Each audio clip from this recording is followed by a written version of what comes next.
صلى الله عليه وسلم صلى الله عليه وسلم صلى الله عليه وسلم صلى الله عليه وسلم صلى الله عليه وسلم صلى الله عليه وسلم صلى الله عليه وسلم صلى والصلاة والسلام على خير خلق محمد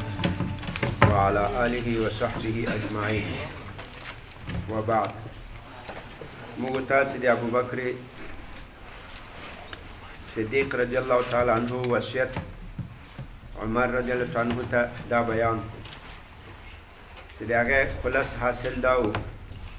کله چې ابو بکر صدیق صاحب اراده وکړه چې عمر رضی الله عنه توصیت وکړي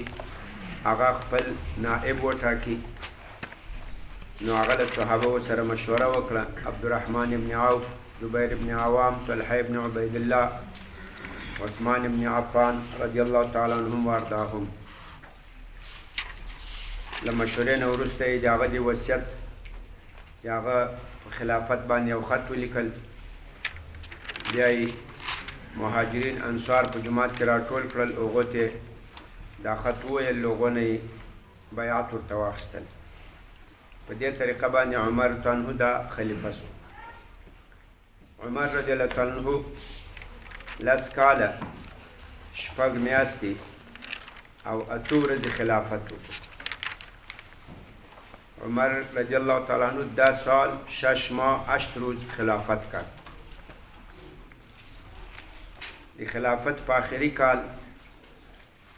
چې هغه د رستم کالو د حج ته راغلی و عمر رضی الله تعالی عنہ به هر کال حج ته راتلو د خپل خلافت په دور او دغه طریقه دا وه چې بیا به خپل والیان د لښکرو مشران د مجاهدینو مشران دا به ټول حج ته راغوښتل او له حج نه وروسته به بیا خلکو ته اعلان وکړو چې که څوک د ما په والیانو قاضیانو عمراو باندې اعتراض لري هغه د راسې خپل اعتراض دی وکړي شواهد دی پیش کړي بیا چې به چا څه اعتراضات درلودو نو هغه به یې وکړل اوالیانو به جوابونه وکړل که به چا سره جواب نه و هغه به ملامت کو هغه حق به ځینې واخیستل هغه بیا هغه چا چې به دعوه کول هغو ته به یې ورکړو دا د عمر تانو آخري حج و د رستم کال و د هجرت د رستم کال و د ذوالحجې میاشت و عمر تانو حج ته تللی له هغه طرف نه ټولو والیانو رئیس امیرانو د لښکرو ته وویل چې تاسې به له ما سره مدینې منورې ته راځئ او هلته زه یو خصوصي بیان کوم د امارت و د خلافت په مسله کې نو ځکه عمر رضی الله تعالی عنه سره د ده ټول والیانو د لښکرو مشران مجاهدین دا راغلل مدینې منورې ته له حج نه وروسته مدینه منورې ته چې کله راغی نو نور ذاتي ذوالحجه میاشت آخري وله د 20 کال ختمېدو 9 د ذوالحجې و مغیره ابن شعبه یو صحابي ده د هغه یو غلام و ابو لؤلؤه دا مجوسي و آتش پرست و د فارس و په دې غلام باندې مغیره ابن شعبه خراج یخی و خراج دې ته وایي چې بادار به خپل غلام ته وویل چې ته ولاړ شه بازار کې مزدوري خواري کوه ما ته به د ورځې د میاشتې دومره روپۍ راوړې دې ته به یې خراج ویل په دې مغیره ابن شعبه باندې غلط شو مغیره ابن شعبه په خپل غلام ابو لؤلؤه باندې 4 درهمه روزانه خراج یخی و چې دا به ما ته راوړې مغیره ابن شعبه راغی عمر تنه ته وویل چې دا د ما خراج ډیر ده ته دا د ما بادار مغیره ته ووایې چې دا را باندې کم عمر تنه اراده وکړه چې بادار ته دا خبره وکړي مغیره ابن شعبه ته خو ده ته وویل چې خپل بادار سره ګزاره کوه له هغو سره نیکي کوه او ښه وضعیت ورسره کوه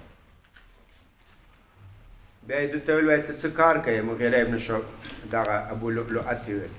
هغه ورته ویل وایي زه لاسي زرندې جوړوم میچن آسیایي دستي پخوا وختو کې خو داسې زرندې نه وې د اورو د دې نو یوه تیږه به یې لاندې جوړه کړه پلنه غټه یوه تیږه برسېره بیا به دا غټه تیږه بره تیږه به په لاندې تیږه ایښې وه دلته به یو موټی ورکړی و منځ کې به یو سوری ورکړی و دا به یې داسې په لاس تاوله غنم به یې ور واچول هغه به یې داسې تاول میدول به یې په یو وار به ښه میدېدوم نه بیا به یې هغه راواخیستو بیا به یې ور واچول بیا به یې ور واچول تر بېګاسې به یو سړی یا زنانه ورته ناست و ایله به 3-4 کیلو غنم میده کړو ډېر تکلیف یې درلود آسیایي دستي میچن وایي زه دا جوړوم عمر رضی ورته وویل ته خو ډېر کمالدار یې ته ما ته مې یو میچن جوړ کړه ته خو بسیار آدم کمالي هستی به ما مې یک آسیایي دستي جوړ کړو هغه ورته ویل تا ته به داسې میچن جوړ کړم چې خلک به پکې خبرې کوي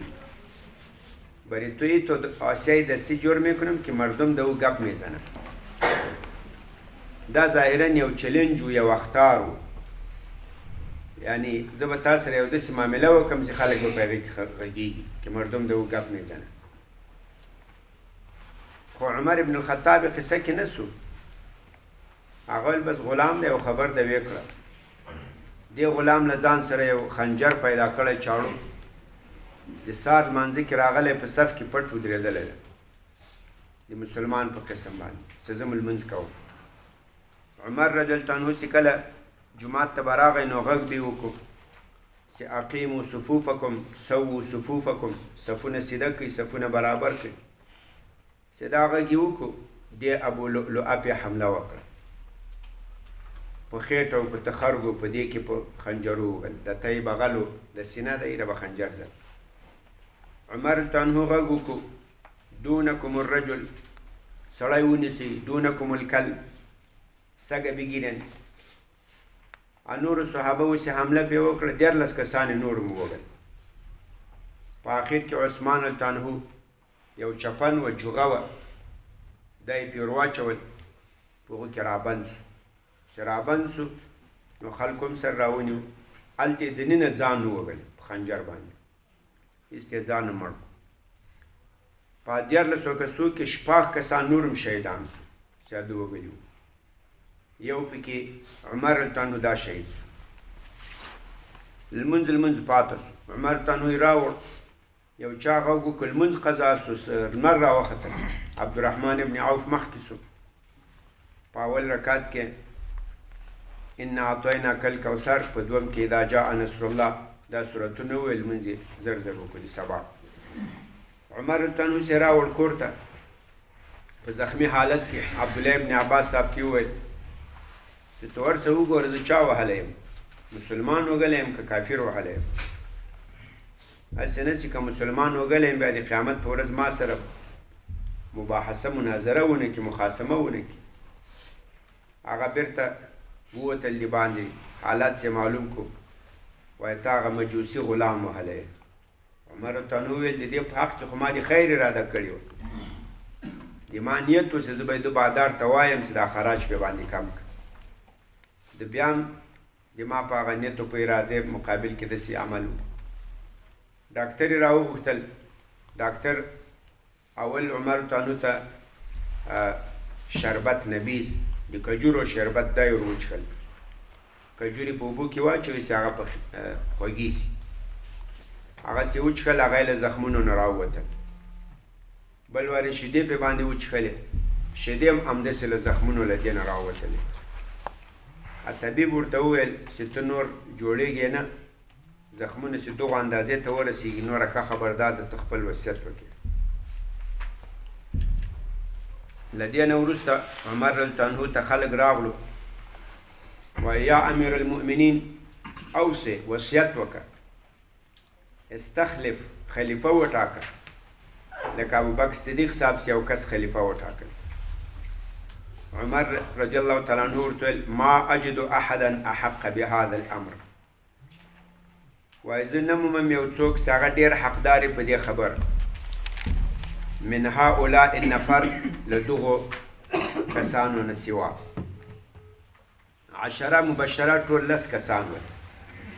ابوبکر صدیق عمر فاروق عثمان علي زبیر ابن عوام، طلحه ابن عبید الله، سعد ابن ابي وقاص، عبد الرحمن ابن عوف، سعید ابن زید، ابو عبیده ابن جراح. په دې لسو کسانو کې 4 کسان سیدا عمر صاحب اخري کس و، دا و تر دغه وخته پورې وفات شوی و. ابو بکر صدیق رضی الله عنه مخکې وفات شوی و، او سعید ابن زید مخکې وفات شوی، ابو عبیده ابن جراح په طاعون کې وفات شوی و، او عمر رضی الله عنه دا د اوس شهید شو. 4 کسان تللي وو، 6 کسان پاته وو. نو عمر رضی الله عنه ویل وایي دا د خلافت خبرې ته له دغو 6 نه غیر بل څوک ډېر وړ نه ده. د این مسئله خلافت از این 6 نفر که ده دیگه کس بسیار مستحق‌تر نیست.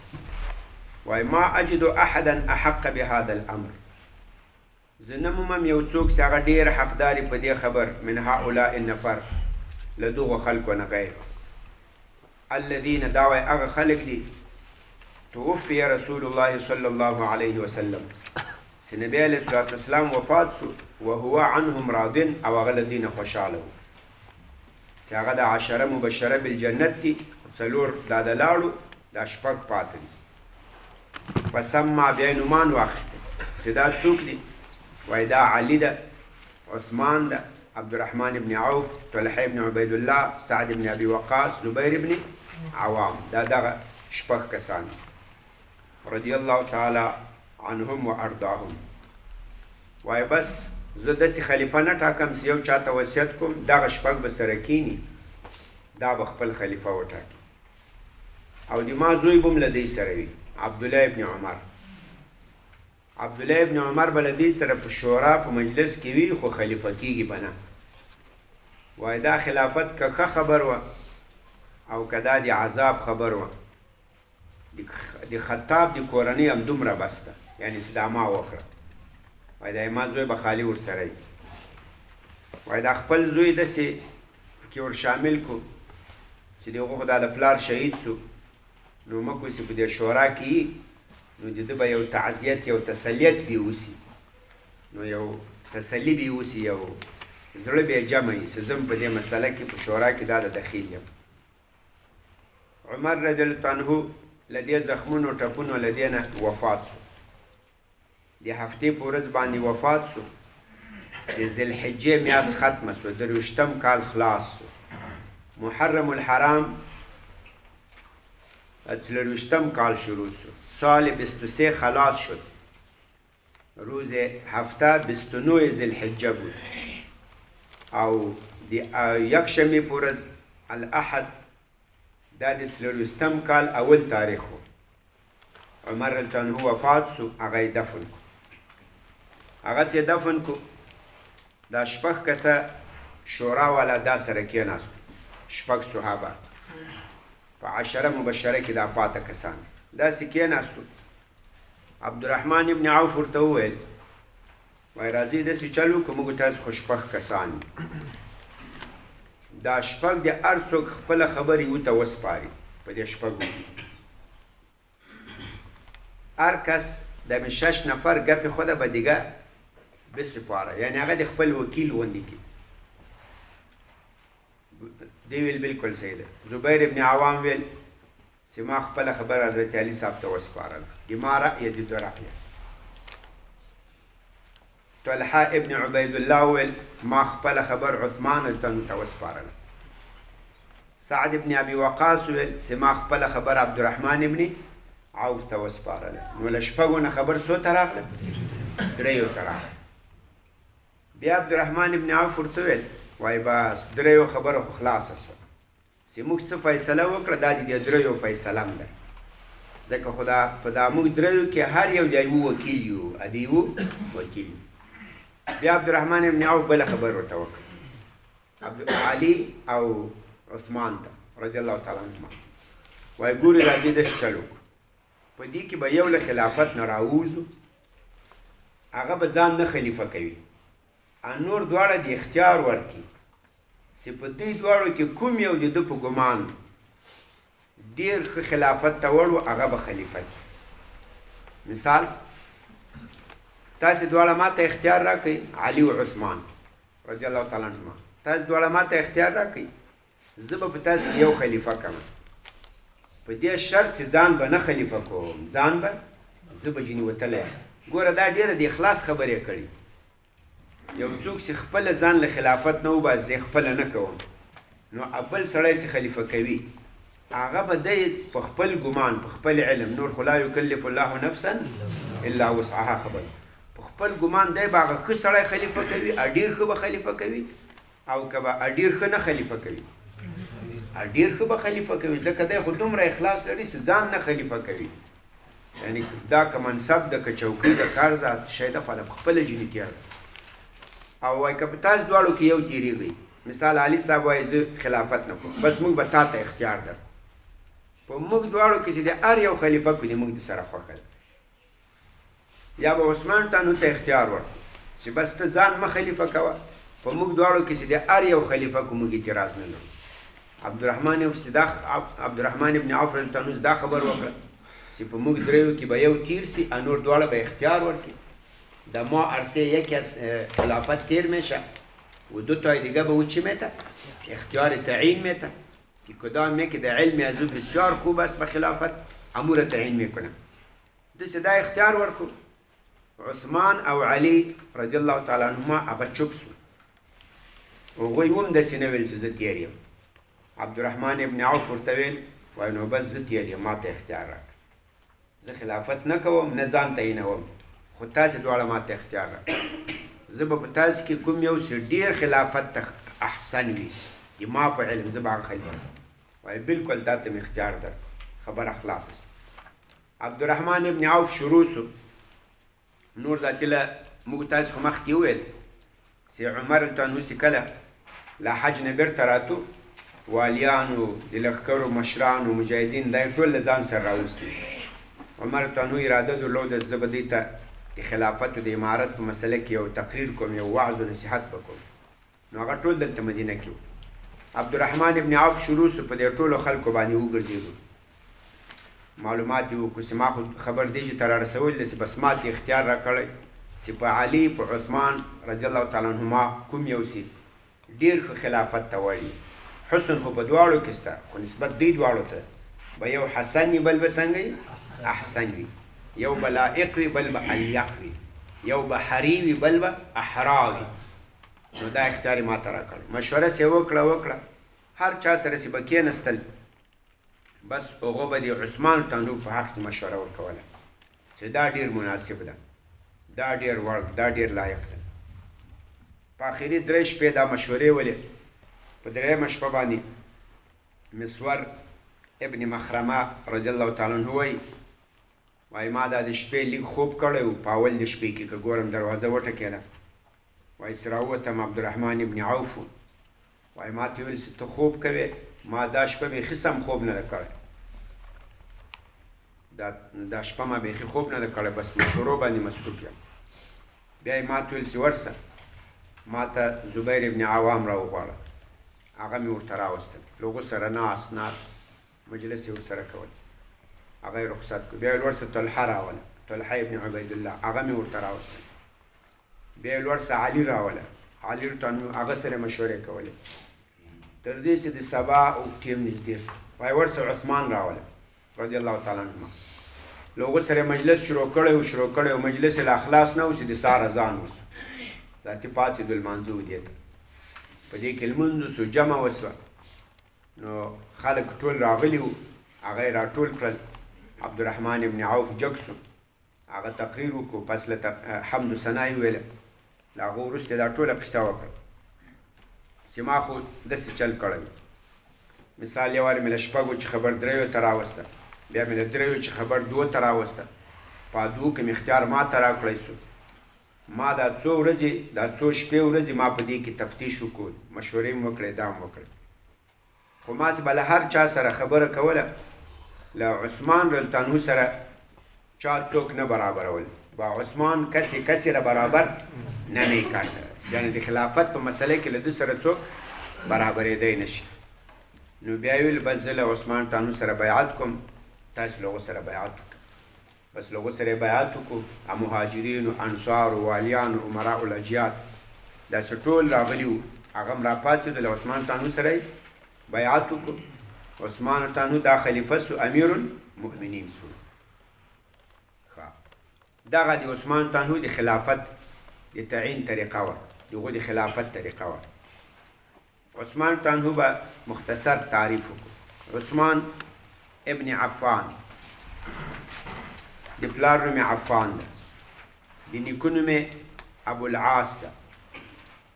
د غور نیکه نوم امیه ده له هغه نه بر نیکه عبدالشمس ده له هغه نه بر نیکه هغه عبد مناف ده عثمان رضی الله تعالی عنه په خلفای راشدینو کې له علی رضی الله عنه وروسته نبی اسلام ته په نسب کې نږدې ده په پنځم پلار کې له نبی اسلام سره یو ځای کېږي محمد صلی الله علیه وسلم ابن عبدالله ابن عبدالمطلب ابن هاشم ابن عبد مناف عثمان ابن عفان ابن ابي العاص ابن امیه ابن عبدالشمس ابن عبد مناف نبی اسلام ته تر ابو بکر تر عمر رضی الله عنهما په نسب کې عثمان ته نور ته نږدې ده د عثمان ته نو کنیه ابو عبدالله یا ابو عمرو ده لقب یې ذو النورین ده د دوو نورونو خاوند صاحب دو نور عام الفیل په کوم کال سي ابرهه پاچا په مکه باندې حمله کړې وه بیت الله یې ورانوله اصحاب الفیل له هغې واقعا نه 6 کاله وروسته پیدا سوی او دی له په سابقین فی الاسلام نه ده پنځم شپږم کس ته چې د ایمان راوړی او ایمان یې د ابوبکر صدیق رضی الله عنه په لاس راوړی د هغو ډېر انډیوال و ابوبکر رضی الله عنه چې ایمان راوړ دی هم په ایمان مشرف سو او 2 هجرت یې کړي یو هجرت یې حبشې ته کړی له مکې نه حبشې ته دوم هجرت یې له مکې نه مدینې ته کړی ده صاحب الهجرتین د بدر غزا ته نه و حاضر سوی د هغو وجه دا وله چې د نبی علیه الصلاة والسلام لور رقیه بنت محمد صلی الله علیه وسلم او د عثمان تانو زوجه هغه مریضه وه نو نبی اسلام ورته ویل ته د ما د لور خدمت وکړه هغه مریضه ده او د بدر په غنیمت کې به موږ برخه درکړو دوی ورته ویل یا رسول الله اجر به څنګه سي وایي الله به اجر هم درکړي نو د بدر په غزوه کې حاضر شوی نه ده خو اجر و غنیمت دواړه الله تعالی ورته نصیب کړي نو گویا کې چې حاضر سو ځکه خو د نبی اسلام په مشوره باندې دی پاته سو د امیر په مشوره چې څوک له یو غزوې نه له یو جهاد نه پاته سي نو په هغې کې بیا دی برخه لري دا د عثمان تانو واقع په باندې دلیل ده په بیعت الرضوان کې هم نه ولو کله چې نبی اسلام په حدیبیه کې بیعت کول په هغې وخت کې دی د مشرکینو خواته سفیر تللی و هلته خبر راغی چې مشرکینو عثمان تانو شهید کو نبی علیه الصلاة والسلام دلته له صحابه سره بیعت وکړو په جهاد باندې په موت باندې یا علا ان لا نفر په دې چې فرار به نه کوو دا بیعت یې وکړو په آخر کې خپل لا یو لاس لاندې کو دا بل لاس یې برسېر داسې پې ووږل وایي هذه لعثمان دا د چا بیعت سو نو بیعت الرضوان کې غائب نه بلکې تر ټولو ښه بیعت یې وکړو عبدالله ابن عمر صاحب وایي په بیعت الرضوان کې عثمان تانو تر موږ هم ښه بیعت وکړو ځکه موږ په خپلو لاسونو له نبی اسلام سره بیعت وکړو او عثمان تانو د نبی علیه الصلاة والسلام له نبی اسلام سره بیعت وکړو د صحابو ښه لاسونه وو که د نبی اسلام ښه لاس هلکه ډېر لوی شرف و کرم عثمان رضی الله عنه حق کې ډېر فضایل نقل شوي دي د تبوک په غزوه کې نبی علیه الصلاة والسلام ته 1000 درهمه 1000 دینار راوړ د سرو زرو روپۍ یعنی 1000 مثقال سره زرې راوړل نبی علیه الصلاة والسلام دې په لمن کې ور واچول د دامن نبی اسلام انداخت نبی اسلام په دې دنانیرو کې په د اشرفیو کې داسې لاس پورته کړو هغه به داسې پورته کړی هغه به توی سوې او ویې ویل ما ضر عثمان ما عمل بعد هذا وایي عثمان ته نور څه تاوان نه لري له دې وروسته چې څه وکړي با عثمان چیزی تاوان نداره که بعد از این ای بکنه لدین غیر بیا 300 اوښان راوړل سره له پړو ساز و سامان ټول دایم نبی اسلام ته ورکړو په دې غزوه کې په په مدینه منوره کې یو کوی و بئر رومه. بئر رومه دا د یو یهودي ولو، هغه به د مدینې منورې خپلې اوبه تروې وې، لکه دا دې کابل هم دا خپلې اوبه خو مزهدارې نه یې خوند نه کوي. د مدینې منورې اوبه هم داسې ولې چېرته به یو داسې کوی داسې څا به و ایتو یکچا می بود که آب شیرین می بود. هغه یو دغه د دغو یهودي کوی و. هغه به یو وارې سبایي ناوخته راوتل، خلک به یې د کوی ته کتار ولاړو او بیا به دا روپۍ په خلکو خرڅولې. نبی صلی الله علیه وسلم ویل وای څوک د من یشتری بئر رومه، څوک داسې دا بئر رومه د رومه کوی واخلي، داسې واخلي نه چې د ده شخصي سي، نه بیا مسلمانانو ته وقف کی او دی او یو عام مسلمان برته برابر وی. کی است که می چای رومه را بخره و باز به مسلمانان وقف بکنه، ای تو وقف بکنه که سهم ازی و سهم یک مسلمان عادی ده او یکسان باشه. من یشتری بئر رومه، کی است که بئر رومه را بخره فیکون دلوه فیها کدلاء المسلمین، بیا د ده بوکه د ده نمبر په دې کې داسې لکه د نورو مسلمانانو نمبر، یعنی دی به مثال یوه یوه بوکه رسېږي، دی به یوه بوکه پکې راوړي. عثمان عنه وایي دا ما واخیستل، ما دا کوی واخیستل، دا مسلمانانو ته وقف کو. او نبی علیه الصلاة والسلام وایي دا به څوک واخلي په بدل د یو کوی فی الجنه، الله به بیا ده ته جنت کې یو همدغسې کوی ورکوي. وایي دا ما واخیستل. عثمان عنه له 10 مبشره بالجنت ته نبی اسلام د جنت خوشخبري ورکړې. عثمان رضی الله عنه هغه کس ته چې ملایکه به له ده نه حیا کولې. عثمان عنه نه ټول 146 احادیث نقل شوي،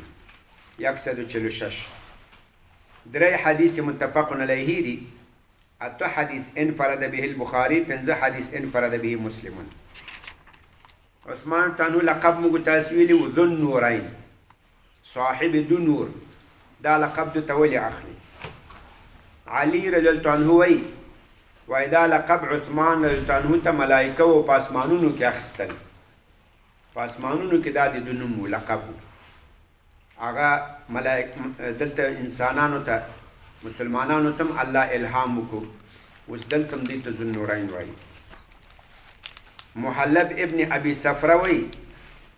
عثمان عنه ته ذو النورین ځکه وایي چې بل یو صحابي هم داسې نه و چې د نبی اسلام 2 لورګانې په نکاح کړي. ده د نبی اسلام 2 لورګانې په نکاح کړي وې، رقیه او ام کلثوم. له دې وجې نه ده ته صاحب النورین وایي، ذو النورین. 3مه وجه عثمان عنه حافظ د قرآن و او د شپې به تهجد کول، په تهجدو کې به قرآن ختمول. وایي نو ده ته ځکه ذو النورین وایي، یو نور قرآن سو، بل نور تهجد سول. 4مه وجه عثمان عنه وایي ډېر سخي و، هم قبل الاسلام هم بعد الاسلام، نو له دې وجې نه ده ته صاحب النورین ذو النورین وایي. 5مه وجه وایي د ده 2 کنیې ولې، یو ابو عمر او بل ابو عبدالله، نو د دې 2 کنیو له وجې نه ده ته ذو النورین ویل. دا د عثمان رضی الله تعالی عنه د تعین طریقه وه چې د صحابه په مشوره په صلاح مشوره سره دی خلیفه سو. دا ټول تفصیلي بحث ځکه کوو چې بابا انشاءالله په اخیر کې د تغلب د طریقې هغې وضاحت به وکړو چې تغلب طریقه هغه کومه شرعي طریقه نه ده، هغه موږ تاسو ویلي وو. هغو ته چې علماو که جواز ورکړی هغه داسې دی لکه سړی چې له لوږې مړ کېږي د خنزیر غوښه خوري، یا له تندې مړ کېږي شراب چښي، هغه داسې یو د زهرو مړی ده. که نه نور هغه د صحابهو طریقه نه د صحابهو د هغو تردید کړی دی، هغې وضاحت به انشاءالله وکړو. سبا ته به د عثمان عنه شهادت او د علي رضی الله تعالی عنه خلافت چې هغه په کومه طریقه راغی، چې هغه هم د مشورې په دې راغلی، په تغلب په زور سره نه ده راغلی. دا به بیان. استغفر الله تعالى لي ولكم ولسائر المسلمين، وصلى الله تعالى على خير خلقه محمد وعلى آله وصحبه أجمعين.